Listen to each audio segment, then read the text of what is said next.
Pues vamos a aprender un poquito de economía, como cada martes. Laura Guzmán, ¿qué tal? Buenos días de nuevo. Muy buenos días, Rubén. Espacio de Educación Financiera, en el que vamos a explicar hoy qué es el PIB, qué es el PIB, pero vamos a ir un poquito más allá de esa definición. Vamos a conocer cómo se calcula y si realmente es el indicador o no apropiado para conocer el crecimiento de un país. Utilizar el PIB como termómetro de la situación de la economía de un país es muy habitual, pero queremos conocer qué refleja exactamente y desde cuándo lo utilizamos. Para ello saludamos a Luis Fernando Utrera, que es profesor del Máster en Bolsa y Mercados Financieros del IEB. Luis, muy buenos días. ¿Qué tal? Buenos días, encantado de estar con vosotros. Luis, quizás lo primero sería pues una pequeña definición para saber exactamente de lo que estamos hablando, de qué es el PIB y también pues por qué se utiliza este indicador para medir el crecimiento de un país, de una región. Pues bueno, el PIB son las iniciales de Producto Interior Bruto. Decimos que es producto porque en realidad es la cifra que muestra el valor monetario de bienes y servicios finales producidos por un país durante un periodo de tiempo definido, normalmente es trimestral o anual. Cuando digo finales, hablo de los productos que el consumidor final compra. Uh-huh. Esto es importante porque el cálculo de PIB trata de evitar la doble contabilización de lo que llamamos productos intermedios. Si me permites un ejemplo, el típico del coche, sí. Cuando fabricamos un coche, pues necesitamos cristales, necesitamos pintura, necesitamos batería, neumáticos, tela para los asientos, en fin, son componentes que necesito utilizar para realizarlo y que evidentemente cuando lo vendo van a estar incluidos en el precio final de ese producto. Claro. Por otra parte, estas empresas que me han facilitado esos productos, que llamamos empresas auxiliares, también lo han producido. De forma que el PIB lo que va a tratar es de evitar la doble contabilización de lo que llamamos los productos intermedios, de forma que el PIB no va a incluirlos y no vamos a repetir el valor del mismo producto por dos vías distintas.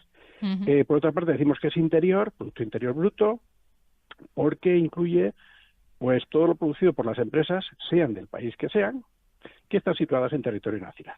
Lo que una empresa española genera o produce en Estados Unidos o en Latinoamérica estaría dentro de lo que llamamos Producto Nacional Bruto, pero no dentro del Producto Interior Bruto. Y finalmente, pues decimos que es bruto porque no tiene en cuenta la pérdida de valor de los productos a lo largo de ese año. Uh-huh. En este punto es importante pues ver un poco la diferencia que hay entre lo que llamamos el PIB nominal y el PIB real. Claro. El PIB nominal calcula pues básicamente el valor a precios de mercado de todos los productos que hemos producido, uh-huh. mientras que el real los calcula con lo que llamamos precios constantes, es decir, utilizando los precios de un año anterior concreto. Esto quiere decir que el PIB nominal no tiene en cuenta el efecto de la inflación y el PIB real sí que los tiene. Te pongo un ejemplo. Imaginemos que un país produce, digamos, en 2018 1 millón de euros de precio. El precio sería el precio de los productos que ha producido. Uh-huh. Y en el 2019 el valor es 1.100.000, mientras que en el año 2019 la inflación ha sido del 10%. En términos de PIB nominal habría subido un 10% porque hemos pasado de 1 millón a 1.100.000, pero en términos reales ha subido un 0% porque si descontamos el efecto de inflación, el 1.100.000 de este año es exactamente igual que el 1.000.000 del año pasado. Eso le llamamos precios constantes.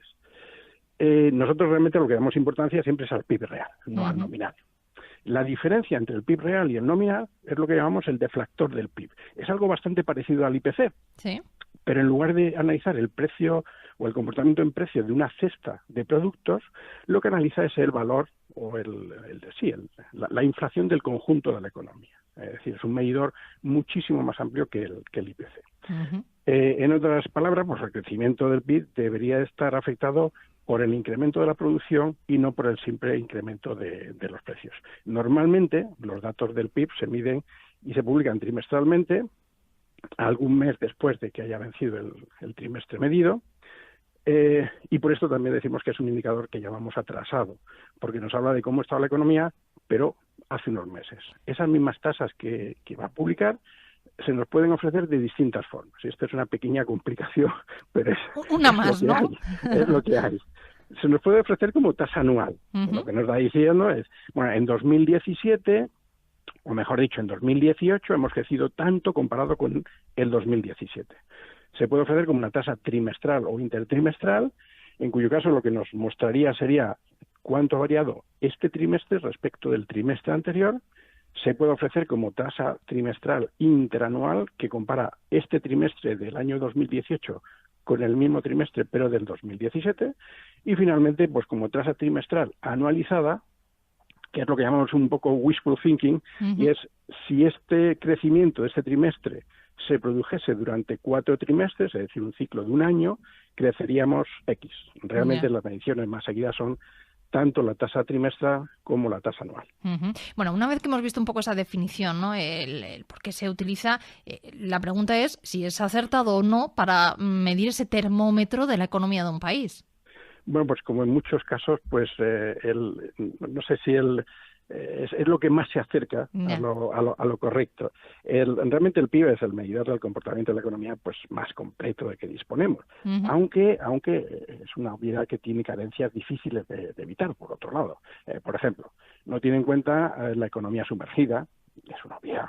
Claro. No tiene en cuenta pues el valor de las labores domésticas, limpiar, cocinar, atender a familiares enfermos.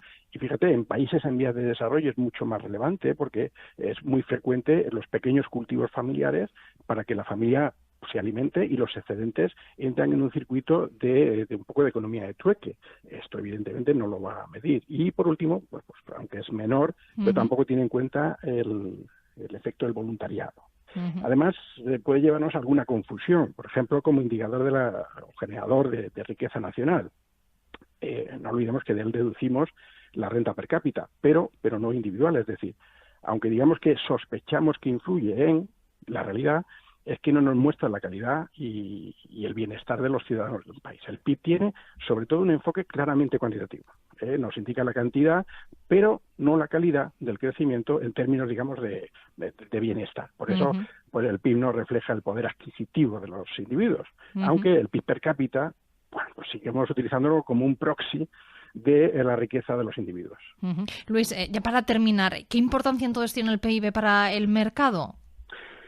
Bueno, pues hemos mencionado antes que el problema del PIB es que nos muestra las cifras pues unos meses después del trimestre que se ha analizado. Esto quiere decir que bueno, pues que aunque el PIB sea, digamos, el padre de todos los indicadores, es un indicador atrasado, lo que es un hándicap para su utilización en las decisiones de inversión.